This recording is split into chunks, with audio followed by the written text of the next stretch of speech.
In conversation with three Mamelodi Sundowns legends ahead of the team's campaign in the FIFA Club World Cup, that is, of course, being hosted here in the United States. And my first Sundowns legend is Teko Modise.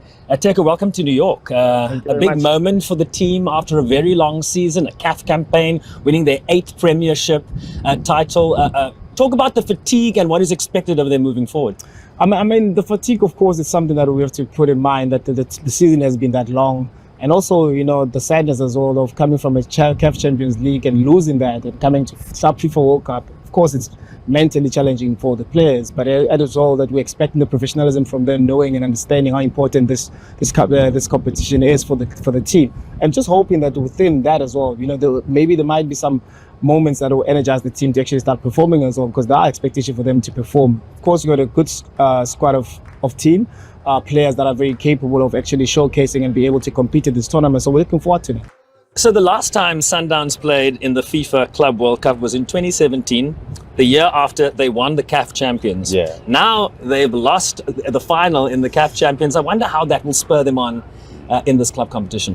Should be a motivation, really, because, you know, you just come out of a big defeat, and I call it a big defeat because they were going to crown, you know, the champions of Africa, but they couldn't make it. But all is not lost. We all know that there's still a bigger tournament which is starting soon, Club World Cup, bigger stage, world stage. You know, I hope, you know, they can redeem us themselves and you know, give good performances. The score prediction for Mamelodi Sundowns, for me, definitely I see us getting out of the group.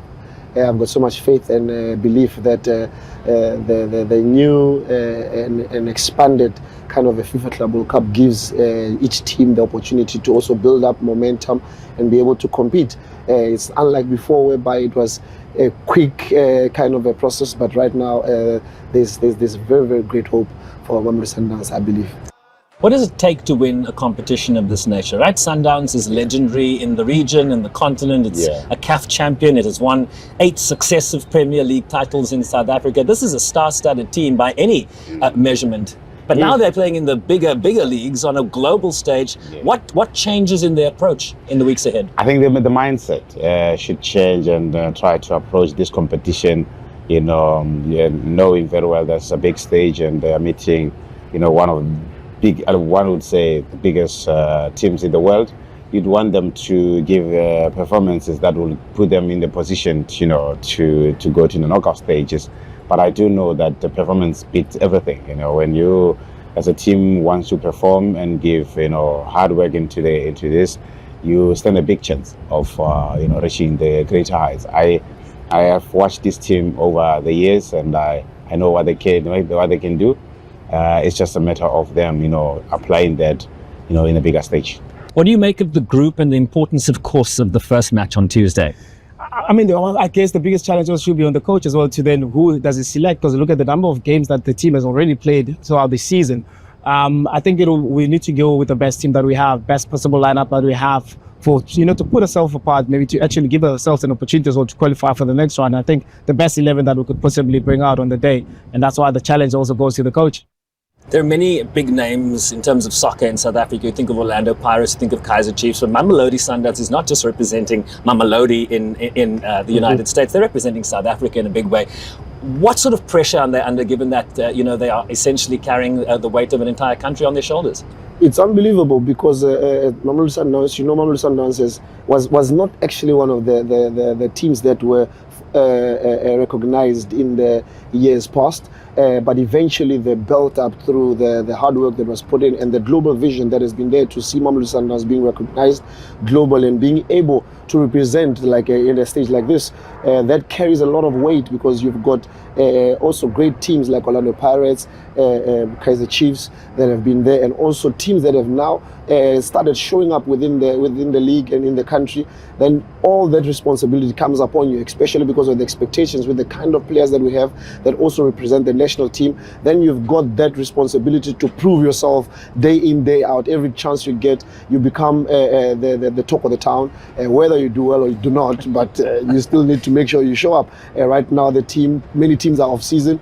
But Mamelodi Sundowns continues. We're venturing into a new tournament, and that gives us a little bit more pressure because you don't have time to rest. What do you make of the competition? I mean, you represented South Africa, Bafana in the 2010 World Cup. That was at home. You understand the nature of big day competitions. I mean, every game is going to be important, but has to be approached from an individual perspective, right? Each game at its time. Yeah, it is. It is each game as it comes, but also the important thing is like for the players as well to understand as to then the importance of this tournament, because not everybody that plays in Mamelodi Sundowns are actually part of the national team.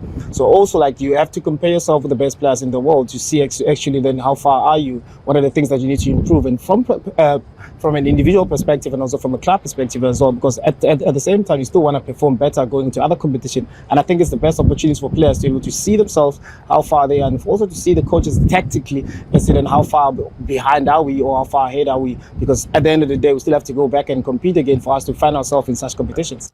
Now put your guru hat on and tell us, how do you see this playing out? You do talk about the importance of the first game, you talk about the knockout stages. How far do you think this team can actually go? Give us your prediction.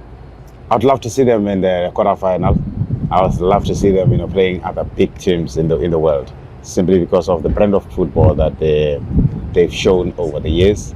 The young players that just joined the team, I'd love to see them, having that exposure into the big world.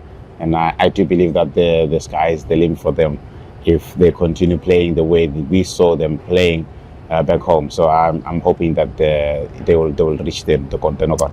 4 African teams in this competition. How special is Mamelodi Sundowns as the only sub-Saharan African team? And just speak about how special this team is writ large. Look, I think this team started transitioning from 2016, winning the CAF Champions League. That's when everything started, gelling into signing good players and also being able to also deliver on the day. And also maybe also the pressure that comes with the owner of the team, the president of CAF. So there's a lot of expectations, but also I think what separates us from the rest is the identity of how we play. Many people in Africa, they actually compare us to Man City as to then how we play, because we play very good football. It's very good in the eye, also getting results. And I think also coming into this tournament, it also proves as to then how dominant we have been in the African continent.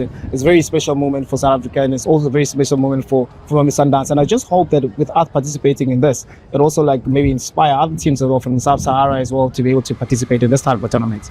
We've had a long season. We've been having continuous tournaments that have been. We've had to win the league for the 8th time in a row. We also had to go as far as the tournament was being played in the CAF Champions League all the way to the final. And now, while other people are resting, we continue with another project. But that tells you that the quality that we have at Mamelodi Sundowns and the talent and the drive that the club has, and we see ourselves getting out of the group. But it's not going to be easy, because the first game is what is important to build that momentum. And it's not an easy team. Also, they're also quite a great team, as well as every other team in the competition. So, but Mamelodi Sundowns also there is amongst those, and it's a force to be reckoned, and we're looking forward to greater things. Thank you for taking time to talk with us. Thanks very much. Tiyani, Shuga, Mabunda, part of the Sundowns legends that are here to support the amazing team that will be competing in this year's FIFA Club World Cup here in the United States.